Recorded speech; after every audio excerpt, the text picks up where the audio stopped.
Hey guys, it's Bub here. In this video, we're taking a look at AnduinOS. Now, AnduinOS is a custom modification of Ubuntu that really makes it look and feel like Windows 11 without being a clone of Windows 11.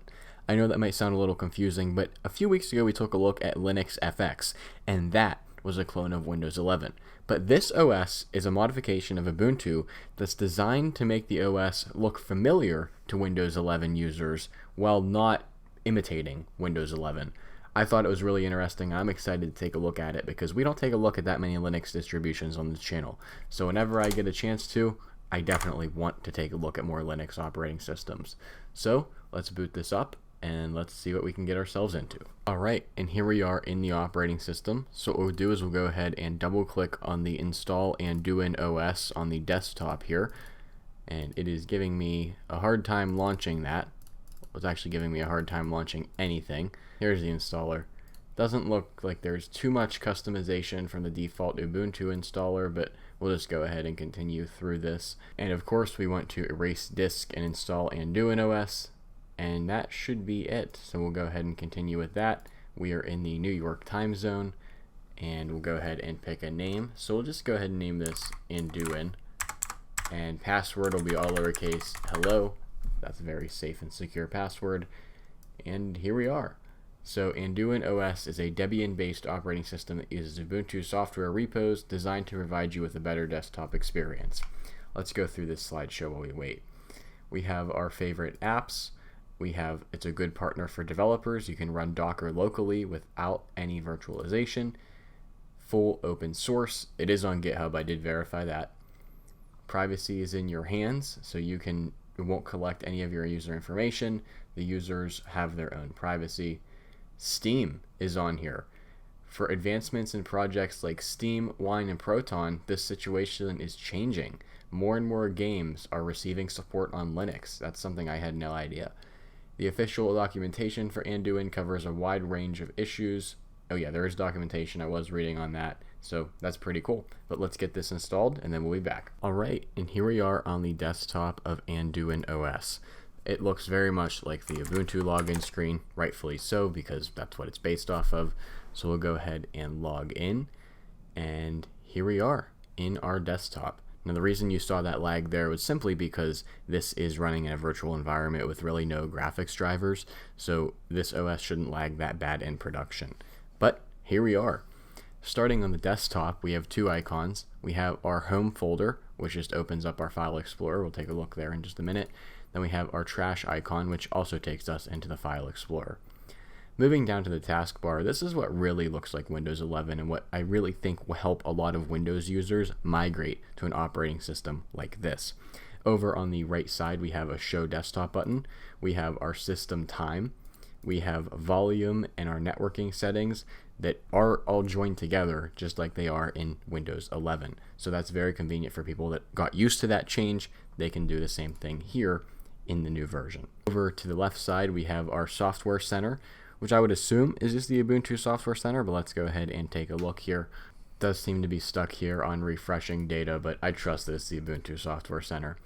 We have our file explorer, which we were just in. We'll revisit that. We have Firefox web browser, as most Linux distributions typically come with. And if we go into our about, let's just see what version of Linux, or what version this is. So we are running version 140.60 ESR, pretty cool nonetheless. And then we have our start menu. I'm not actually sure what it's called in AnduinOS, but again, this is really what makes it look like Windows 11 in my opinion, and what would be really familiar for Windows 11 users to switch to an OS like this. So starting at the bottom, working our way up, just like in Windows 11, we have our username in the bottom left. And then over on the right side, we actually have more than what Windows 11 by default gives us. We have our power button, a settings icon, a terminal icon, and then a file explorer icon. Moving up to the middle section, we have our pinned applications, which by default there are quite a few Linux applications here, including Terminal, Shotwell, Document Viewer, Calculate, which is just a different version of a calculator basically, Rhythmbox, Disk Usage, a bunch of pinned applications. And of course these can be customized, that you can unpin them from the start menu and change things around. But then when we go into all apps, you can really see that this looks like Windows 11 here because we have all of our apps listed in a top-down alphabetically sorted list. Let's scroll through this list here. Calendar, camera, characters, chess, clocks, disk usage, disks, document viewer, document scanner, extensions, file roller, which is just an archiving tool, files, Firefox, help, logs, network tools, passwords and keys, power statistics, calculate, Remina, which is remote desktop. I've actually never heard of that before. That's pretty cool. So we have that remote desktop application. We have Rhythm Box, settings, Shotwell software, sound recorder, startup disk creator, system monitor, terminal text editor, transmission, videos, and weather. One thing I want to call out here is that there is really no bloatware on this operating system like we would see in Windows 11. So all of these I would say are nice to haves or necessary tools in the operating system, but there's nothing like bloatware like Windows 11 has. As I mentioned, let's get back into the File Explorer here. We can see that, it looks like a standard Linux Ubuntu File Explorer, nothing too crazy. Left side we have all of our locations, and then when we actually click in, we have our individual folders. So again, would take a little bit of getting used to if someone's used to Windows, but honestly this might be more simplistic for some of those users because there's not that many things that you can mess up in this File Explorer. And we'll take this opportunity to look at the window borders here. So just like Windows, minimize, maximize, our exit button all over on the right side. I remember at some point, I don't know when, I don't think they do it anymore, Ubuntu had those buttons over on the very far left side. Now I think they're on the right side now, but at one point they were over on the left side. Pretty cool there. Let's go ahead and take a look at our system settings here. Looks pretty much like a standard Linux distribution settings pane here. Displays, sound, power, multitasking, appearance, and all looks very normal here. And we can change between light and dark theme. So wow, that even does look more like Windows 11. That's pretty cool. And then we can go to a dark theme, even changing our accent colors, but we'll stick with blue for now.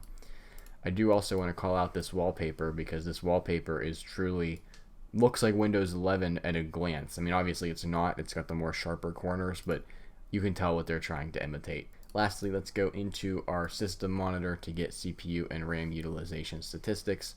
So looks like we're using 20.8% of our RAM, so 1.7 gigs, and then we are using, 2% of our CPU. So with that being said, this is a brief overview of AnduinOS. Definitely let me know what you think about this ISO down in the comments below, and if you have any other ISOs you want me to take a look at, please also leave them in the comments below, as I love doing viewer recommended videos. With that being said, if you like this video, make sure to drop a like and subscribe if you're new around here, as I do all kinds of different technology videos, including device restorations. And with that being said, I'll see you all in the next one.